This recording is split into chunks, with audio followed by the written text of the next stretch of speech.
برای حج رفتن مبلغ داریم، اما ما مبلغی نداریم که از اونجا هدیه خریم و در همون حج می روند. امی سحر تا بگه در بازارها تسبیح میکنند. در همون حج هم در فکری مردم هستند، در فکری شکمای مردم هستند. بسم الله الرحمن الرحیم. و همچنین یک سوال دیگر دادن که اینم بسیار یک متعلق بر همین موضوع حج است. گفتن که برای حج رفتن مبلغ داریم، اما ما مبلغی نداریم که از اونجا هدیه خریم و بعدی که از حج میاییم مردم بسیار خانه میآیند. همون شرایطی که اونها را قبول کردن را نداریم. یعنی بله، این یک مسئله هست که امروز همین چیزهایی که خرافات و همین چیزهایی که بیرون از سنت پیامبر صلی الله علیه و سلم سبب شدگی هستند که مردم همون حج هم به حضور دل کردن نمیتونن.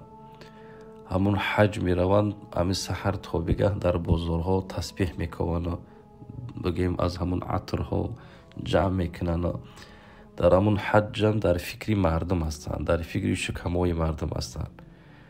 حالا که اون مکان وقتی که رفتی باید که یگانه کاری که کنی این فقط عبادت باشد، طواف خانه خدا باشد.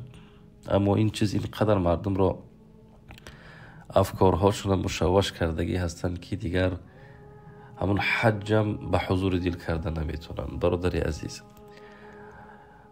این عمل هایی که هستند اینا بیرون از سنت پیامبر صلی الله علیه و سلم هستند. یگان جا نه آمده است که کسی که ای حج آمد باید که توی بده، باید که بگیم معرکه های بسیار یک دبدبه کنه. وقتی که حج رفتی به مانند همین نماز هست، همین نمازی که خواندی یا یگان کس تر زیارت میکنه، یگان کس میوه خواند که برای من هدیه بده که تو نماز خواندی. همین حج به مانند نماز هست. برای حج تا بکن، دیگر هیچ کس نگو بیا، بین تو و بین الله بماند. این آدم ها میگن نمیگن، این یک مسئله هست که باید که ما از افکارها ما این چیز را دور بکنیم. و بعضی حاجی وقتی که میویند با یک تعداد مردم بسیار یک خفه میشوند که تو آمدی و ما را فیراد نکردی. آخی او تو را چی فیراد کرد؟ او حاجی شید، اون رفت خانه الله زیارت کرد آمد. تو یک آدمی عاصی گناهگار، تو برا نزدی اون حضرت، نزدی حاجی برا بگو حاجی در حق میاد دعا که خداوند قدم های مرم بر همون مکان ها ببرد. و تو منت نکن، تو سنگ نزن طرف اون آدم عبادتی الله را انجام داده است. تو کجا دیگر از اون ملامت میشوی؟ و یک گوییم شعار هست در بین مردم، اگر یک آدم بیچاره میره خانه خدا زیارت میکنه میآید، با مردم ها میگنش که ای حج آمدو برای ما بگیم طعام نداد. این شکما این مردم سیر نشیدن کیم. باور کنین این نفسی مردم تا درجه رسید که در فکر اون نیستن که همون حاجی بیچاره این قدر صرف کرده است، این قدر راه رفت است، گوییم به یک مشقت و به یک عذاب رفته است آمده است. آخی همیش 10,000 بار شکر. همون حاجی را که ببینین تبریکش کنین. طبق سنت پیامبر صلی الله علیه و سلم باید که در حق همون حاجی دعا کنین. تقبل الله حجکم، خداوند حج شما را به درگاهش قبول کند. یا که تقبل الله عمرتکم، خداوند عمره شما را به درگاهش قبول کند. یک کف دعا بگیرید برین از اونجا، نبیستین از اون حاجی در خانه اون منتظر نشین.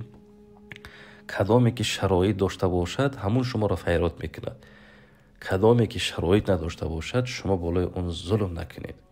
به می خاطر برادر عزیز، حج وقتی که انسان حج می رود و در فکر شکمای مردم است، این حج بگیم در حجش اشکال هست، در حجش ریا هست. یکی از شرکای اصغر که پیامبر صلی الله علیه و سلم گفتن اینی ما اخاف علیکم من شرک الاصغر. قیل یا رسول الله و ما شرک الاصغر؟ قال الریا او کما قال. پیامبر گفتند من زیادتر از برای شما از شرک کوچک میترسم. شرک میدهک. گفتن شرک کوچک چی است یا رسول الله؟ گفتن ریا. وقتی که یک عمل میکنی به خاطر رضاگی مردم.